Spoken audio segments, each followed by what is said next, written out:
Good morning, all my dear friends.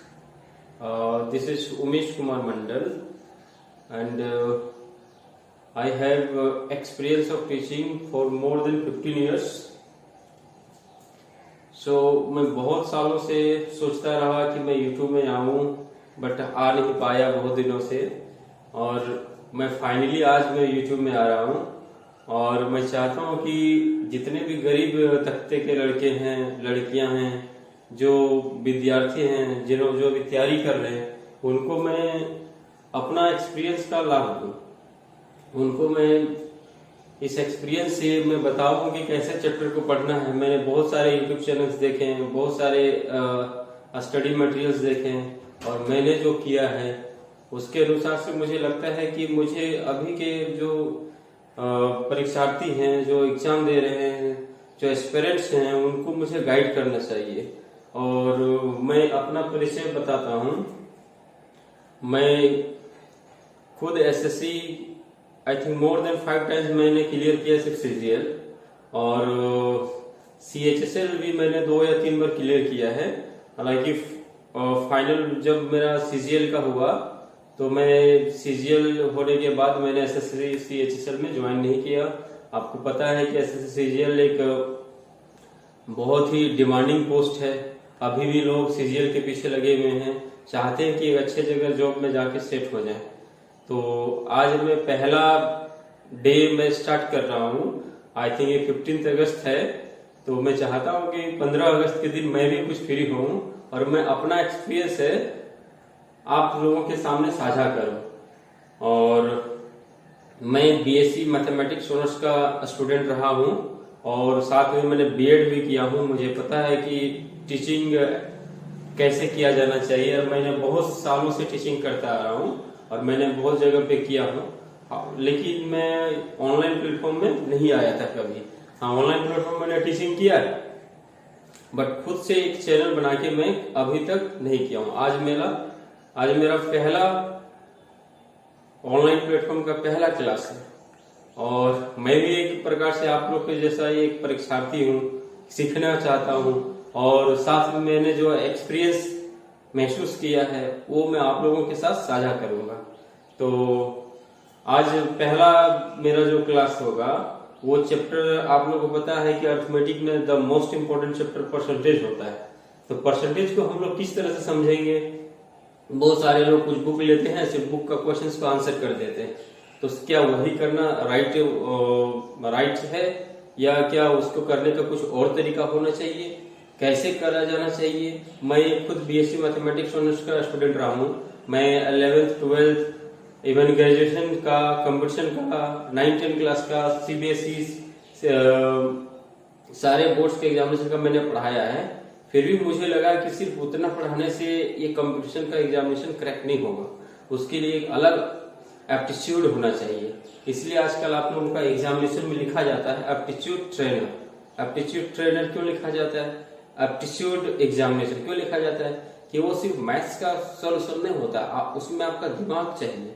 आप दिमाग कैसे अप्लाई कर रहे हैं? ऐसे नहीं कि नॉर्मल में एक फॉर्मूला बैठा दिया, ऐसे कोई भी फॉर्मूला बैठा के कैलकुलेशन कर सकता है। आपको पता करना है वो राज कि वो फार्मूला क्यों लगेगा, और ये फार्मूला कौन से क्वेश्चन में लगेगा। आपको चैप्टर पढ़ते हैं तो आप वही चैप्टर में सीमित रहते हैं, उस चैप्टर में आपको पता होता है कि यही फार्मूला लगेगा। लेकिन जब एग्जाम जाते हैं, एग्जाम में जब आप एग्जाम लिखते हैं तो आपको बहुत सारे क्वेश्चंस एक साथ दिए जाते हैं। आपको ये बताया नहीं जाता कि कौन चैप्टर का लगेगा, कौन कंसेप्ट से लगेगा। तो उसमें आपको पता करना पड़ेगा कि कौन सा क्वेश्चन पे कौन सा कंसेप्ट लगेगा। तो वो चीज पहचानना है आपको, और उसको पहचानने के लिए आपके पास एक माइंड में मतलब ऐसा प्रैक्टिस होना चाहिए, एक आपका खुद का एप्टीट्यूड होना चाहिए। इसीलिए उस एग्जामिनेशन का नाम रहता है, आप एक टॉपिक देखते होंगे लाइक जनरल रीजनिंग, इस तरह एप्टीट्यूड। तो एप्टीट्यूड चैप्टर में आपको सिर्फ चैप्टर को पढ़ना नहीं, बल्कि उसका कंसेप्ट को जानना, कैसे उस फॉर्मूला को अप्लाई कर सकते हैं। तो ये मेरा आज का फर्स्ट वीडियो है, और मैं चाहूंगा कि परसेंटेज पहले आप लोगों को पढ़ाऊं। परसेंटेज और एसआई और सीआई, ये तीनों लगभग सेम टाइप का चैप्टर्स है। तो ये मैं पहले तीनों चैप्टर्स पढ़ाऊंगा, और आप लोगों को कोशिश करूंगा कि जितना भी डाउट्स हो मैं क्लियर करूं। और साथ में ही मैं परसेंटेज पहला मैं फोकस करता हूँ, परसेंटेज को कैसे पढ़ा जाना चाहिए।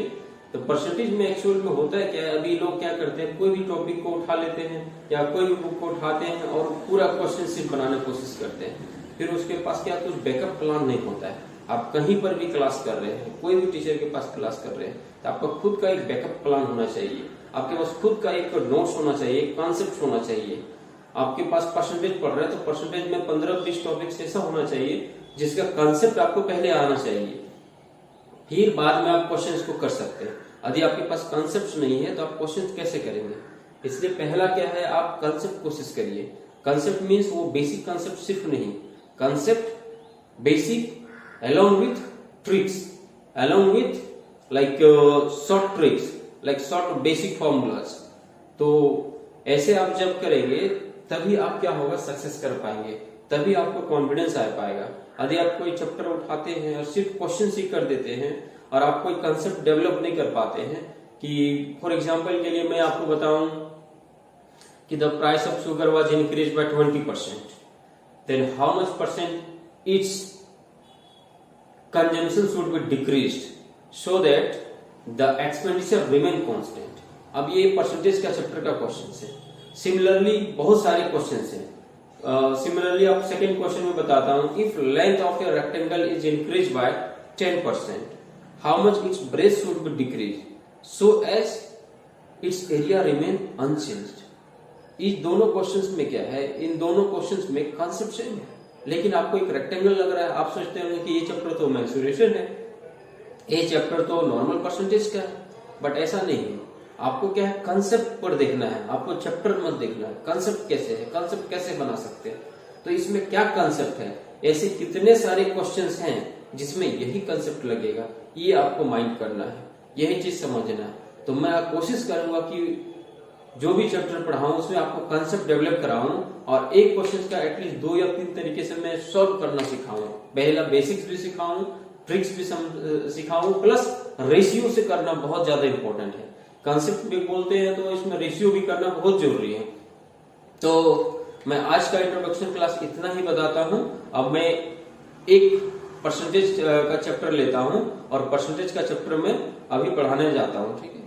अब परसेंटेज में देखते हैं कि कितने टाइप्स का हो सकता है। तो मैं परसेंटेज का, मेरे पास पीडीएफ है, मैंने जो हार्ड वर्क करके बनाया, आज का लेवल तक का क्वेश्चन देख के बनाया, उसमें मैंने 2 लेवल का बनाया हुआ, एक लेवल 1, एक लेवल 2। लेवल 2 उसमें कुछ क्वेश्चन अच्छा होंगे, उसमें क्या होगा, कुछ लैंग्वेज का प्रॉब्लम होगा, ज्यादा लैंग्वेज लिखा होगा, थोड़ा सा टिपिकल होगा, तो लेवल 2 हम लोग बाद में पढ़ेंगे। लेवल 1 में टोटल मैंने 11 टाइप्स बनाया है, 11 टाइप कम से कम आप कर लेंगे तो आप एटलीस्ट परसेंटेज में 60, 70, 80% क्वेश्चन आप कर सकते हैं। अनदर 20% करने के लिए आपको थोड़ा डेवलप करना पड़ेगा, प्रीवियस ईयर क्वेश्चन करना पड़ेगा। प्रीवियस ईयर में आपको समझना पड़ेगा कि क्वेश्चन ऐसा लिखा है तो कौन सा कंसेप्ट में आएगा। मान लीजिए मैं 11 या 12 ट्रिक्स करा रहा हूँ, 12 ट्रिक्स में वो कौन सा ट्रिक्स में फिट हो रहा है, या कुछ उसमें एक्स्ट्रा दिया हुआ, वो आपको समझना होगा। उसके लिए क्या, कोई भी टीचर बोलते कि मैं सिर्फ करा देता हूँ और आप 100% कर पाएंगे, तो ये गलत है, आपको खुद से करना पड़ेगा। मैं पहले करवाऊंगा 12 टाइप्स, 11 या 12 टाइप्स करवाऊंगा, उसमें 1-2 टाइप में बढ़ा सकता हूँ, देखता हूँ लेटेस्ट पैटर्न क्या है, उसमें लगता है कि कुछ टाइप बढ़ाना चाहिए तो मैं कुछ टाइप में बढ़ा दूंगा।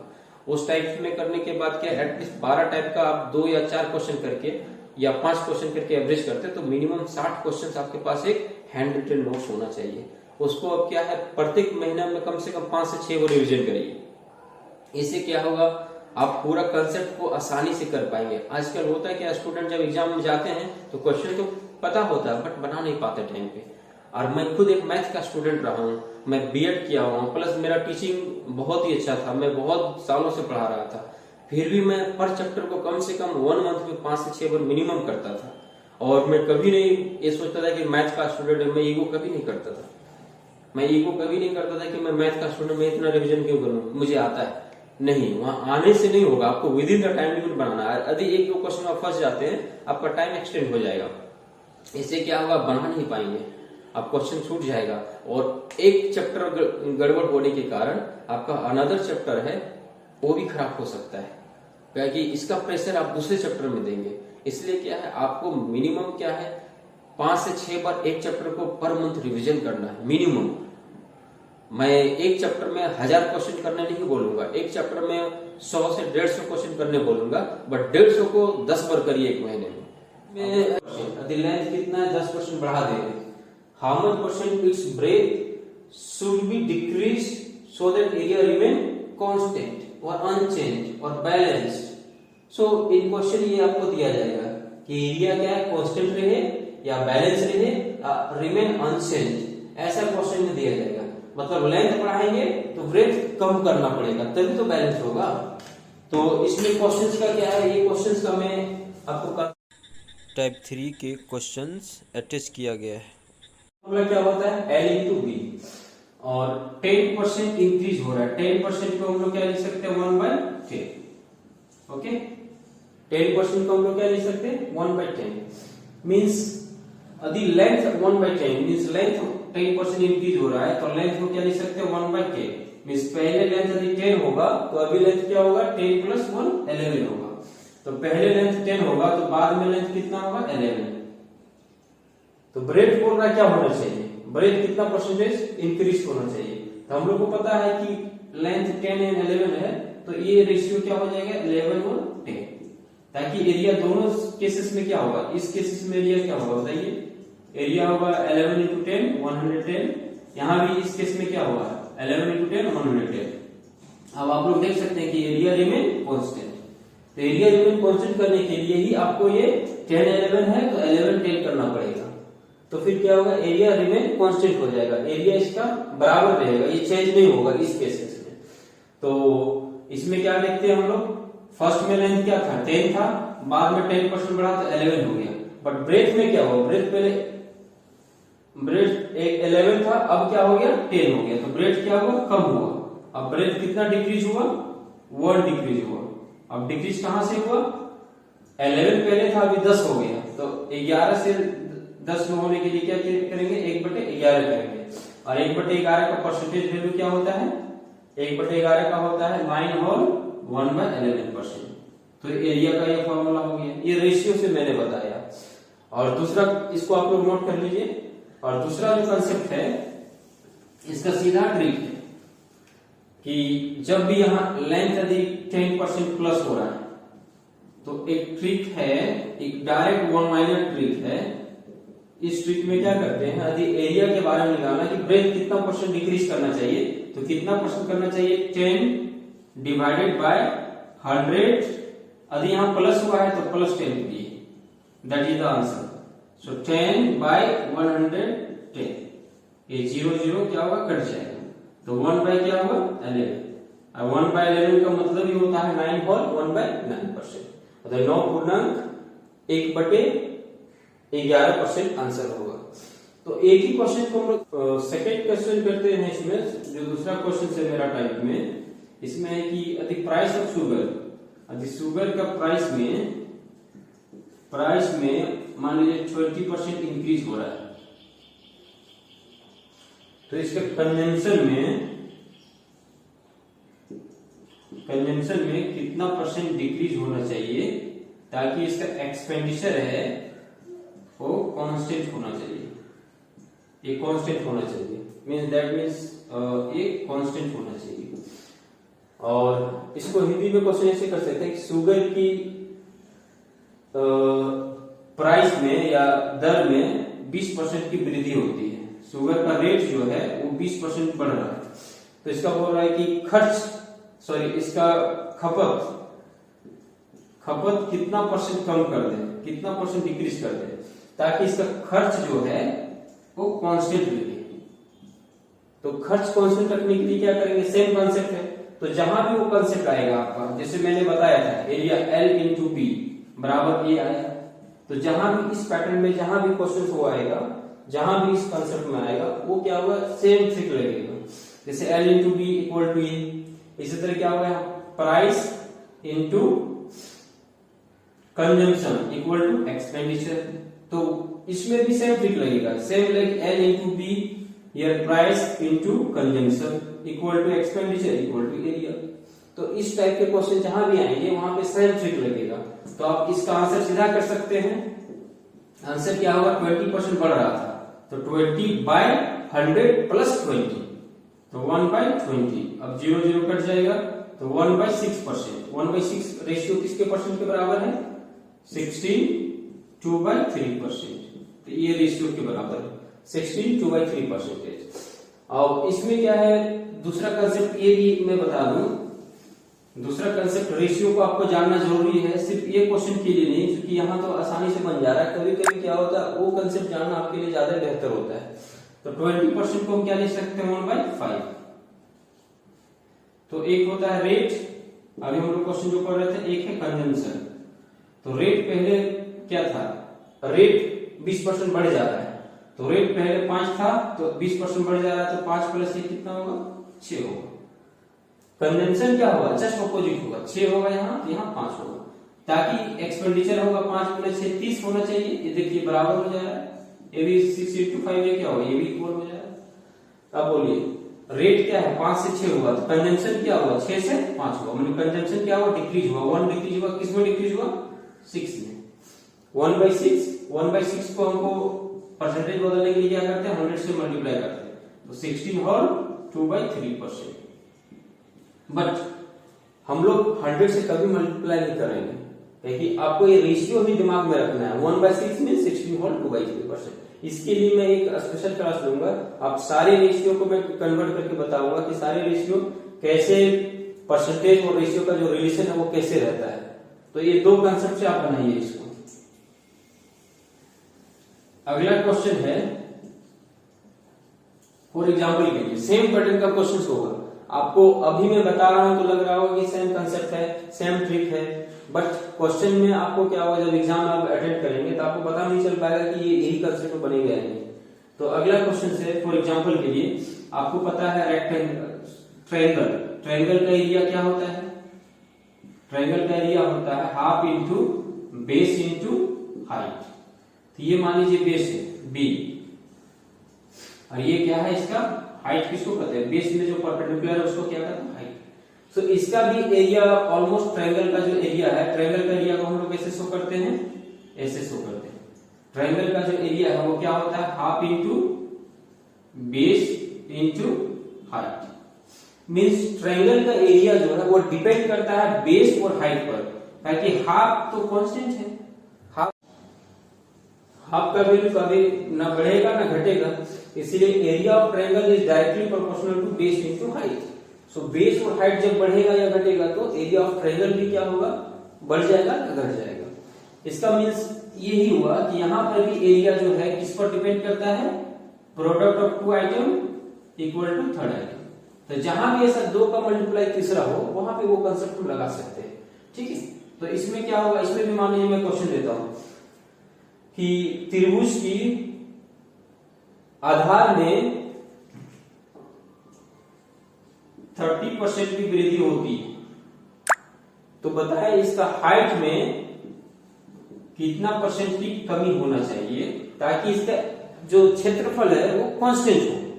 तो इसमें भी क्या करेंगे, ट्रिक से बनाएंगे, तो सीधी बात है क्या होगा, 30% का वृद्धि हो रहा था, तो 30/100 प्लस 30, तो 130 कर देंगे, 0 0 कट जाएगा, तो 3/30। अब 3/30 का कितना परसेंटेज होता है, यदि आपको नहीं पता तो यहाँ से 0 डबल बिठा दीजिए, परसेंटेज के लिए 100 से मल्टीप्लाई करना पड़ता है। तो 30 से डिवाइड करिए, 13 से 2 वर्ग में करेंगे, 13 दूनी 26 और 4 0, 13 तिया 39, 1/30%। तो ये आंसर हो गया। ये पहला कंसेप्ट से हुआ। दूसरा कंसेप्ट से करेंगे तो कैसे होगा, दूसरा कंसेप्ट से इसको सेम करना है तो क्या होगा, 30% को हम लोग क्या लिख सकते हैं, 3/10। मींस पहले बेस 10 था तो अभी कितना है 30, तो ये पहले 30 होगा तो अभी कितना होना चाहिए 10। तो कितना डिक्रीज हो रहा है, 3 का डिक्रीज हो रहा है, किसमें हो रहा है 30 में। देखिए लास्ट स्टेप आया, this is direct last step. So 3/13 is how much, 23 और 1/13%। तो आप लोग आज समझ गए होंगे कि किस तरह से एक कंसेप्ट को डील करना है। तो टाइप 3 ये मेरा है, टाइप 1 और टाइप 2 में पढ़ाऊंगा। टाइप 1 टाइप 2 अब आपको इंटरेस्टिंग लगेगा, क्योंकि आपको पता चल रहा है कि ये रेशियो जानने से आंसर कितना आसानी से आ सकता है। लाइक उसमें था 1/11 जानने से आंसर कितना आसानी से आ सकता है। मीन्स परसेंटेज को यदि मैं रेशियो में बदल लूं तो मेरा आंसर क्या होगा, आसान हो जाएगा और सॉल्यूशन क्या होगा, आसान हो जाएगा। हम लोग यदि डाटा टफ नहीं हो तो हम लोग ऑरली भी कर सकते हैं, तो उन्हें कैलकुलेशन सिर्फ करना पड़ेगा और कुछ भी नहीं करना होगा। ठीक है, okay. So thank you for the first class. So today we have discussed type 3 of percentage. So next class we will discuss type 1 and type 2.